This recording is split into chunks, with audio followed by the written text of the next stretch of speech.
ஏழை தாய்மார்களை ஏமாற்றிய அரசாங்கம். நாங்களும் தேர்தல் அறிக்கையில் சொன்னோம், இவர்கள் போல நாங்கள் ஏமாற்றல.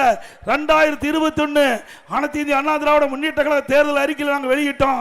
அண்ணா திமுக ஆட்சிக்கு வந்தா குடும்ப அட்டைக்கு நம்முடைய தாய்மார்களுக்கு 1500 ரூபாய் கொடுப்புன்னு சொன்னோம். அப்பொழுதே சொன்னோம் 1500 ரூபாய் கொடுப்புன்னு சொன்னோம்.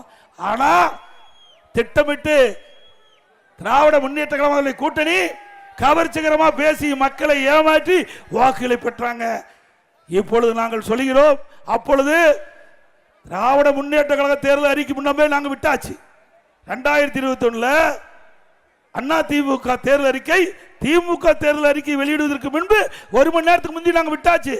எங்களுக்கு பின்னால்தான் திமுக தேர்தல் அறிக்கை வெளியிட்டு திமுக தேர்தல் அறிக்கை 2021 வெளியிட்டாங்க. இப்பொழுது ஸ்டாலின் சொல்றார், எடப்பாடி பழனிசாமி எங்களை காப்பி அடிச்சு தேர்தல் அறிக்கை வெளியிட்டணும்.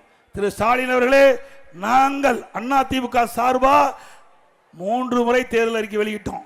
1 மாசத்துக்கு முந்தைய தேர்தல் அறிக்கை வெளியிட்டோம், படிப்படியா தேர்தல் அறிக்கை வெளியிட்டோம். பிறகு முழுமையாக அண்ணா திமுக சார்பா அண்ணா திமுக ஆட்சிக்கு வந்தா இன்னென்ன திட்டங்களை நிறைவேற்றுவோம் என்று 297 அறிவிப்புகள் 8 நாளைக்கு முந்தைய அறிவிச்சாச்சு. திராவிட முன்னேற்ற கழகம் அறிவிக்கிறதுக்கு 8 நாளைக்கு முந்தைய அண்ணா திமுக தேர்தல் அறிக்கை வெளியிட்டாச்சுல. அப்ப யார் காப்பி அடிச்சா? திமுக தானே காப்பி அடிச்சிருக்குது. இன்றைக்கு நாங்க கொடுக்கப்பட்ட வாக்குறுதி மக்களிடத்துல சேர்ந்துட்டது, வேற வழி இல்லை. அதை காப்படிச்சுதான் இன்னைக்கு ஸ்டாலின் பல அறிவிப்புகளை வெளியிட்டிருக்கார்.